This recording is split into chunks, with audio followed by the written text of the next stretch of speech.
I want to change somebody's perspective. Or let me put it this way. If you want me to change your life or the way you see things, I want you to pay attention to this story that I'm about to share. It's the story of a young blind boy who was sitting on the stairway of a public building, holding a placard with an inscription that says, "I'm blind, please help me." People were passing. Anyone that passes and sees that inscription will drop 1 or 2 coins on the bowl that the boy was holding. People were passing and dropping. Some will ignore him and hurry on their way. And then a certain man came, read the inscription, and shook his head. He dipped his hand inside his pocket and put some coins on the boy's bowl, and then took that placard from the boy, turned the other side, and wrote another note. After writing that note, he handed it to the blind boy, facing that side to the public, and then went on his way. Now, immediately, the note was changed. The rest of the passers-by, when each person comes and sees the note, it will be as if something snapped in the person's brain. Instead of dropping a coin, the person will drop a huge sum of money. And then, before evening, the boy's bowl was already filled to the brim and money was dropping on the floor. Ever since the young man started begging, he has never gotten that kind of money, except that day. So by evening, that young man came back to see how things panned out.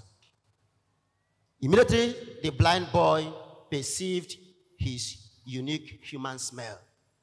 He sensed that young man that changed the note in the morning was around. So he asked the question, "Were you the young man that changed the note on my placard in the morning?" The man said yes. And the blind boy asked him, "What did you write? Because I've never made this kind of money ever since I started begging." And the man told him, "I told the truth of your condition, but I said it in a different way." What did the young man write? The man wrote, "Today is a beautiful day, but I can't see it." The blind boy wrote his own, "I'm blind, please help me." The other man took it and wrote something else, "Today is a beautiful day, but I can't see it." So, other passers-by that saw this, the difference is clear. And the difference is this, that when the boy wrote, "I'm blind, please help me," people were merely helping him out of pity and sympathy. They were not giving much. The pityness did not motivate them to give much. But when this man rewrote it and wrote, "Today is a beautiful day, but I can't see it," anybody that reads it, something automatically snaps. And what is it? At that moment, you are having a sense of gratitude and appreciation for the fact that you can see, but this man cannot see. So, things you took for granted, the gift of sight, all of a sudden assumed a new value and meaning.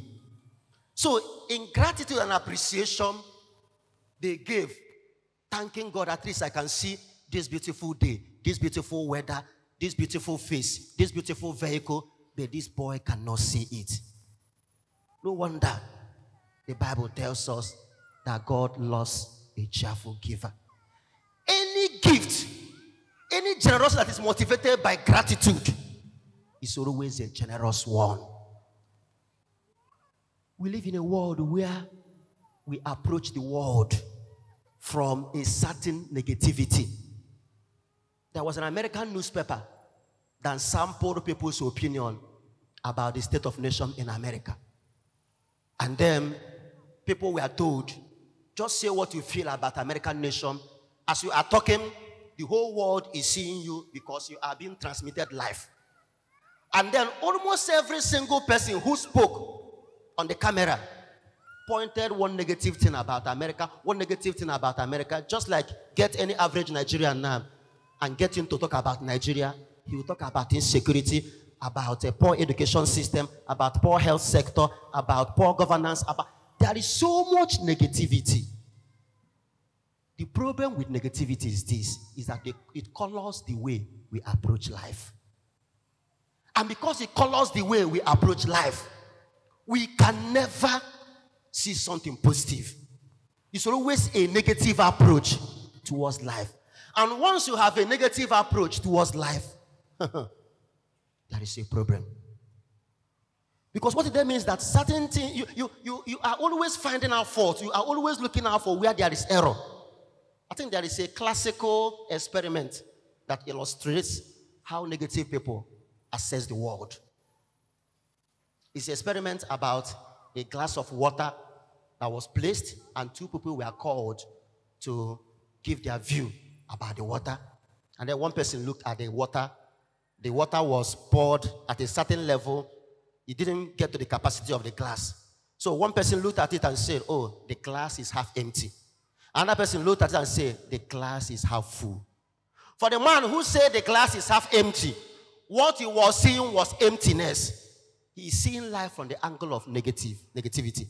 But for the man who said the glass is half full, such a man is seeing life from positive dimension. So he is seeing a glass that contained water, even though he didn't feel it, but he said half full. Today, Jesus pointed something that is lacking in human nature, and which is gratitude. He cured 10 men who were afflicted with leprosy, and then only one man came back to appreciate him. And then Jesus asked the question, how come you are the only one who came back? Were there not 10 that I cured? What about the 9? Where are they? Gratitude is something that is almost non-existent in the world of today. People hardly, if we develop the attitude of gratitude, it is going to change so many things about our life.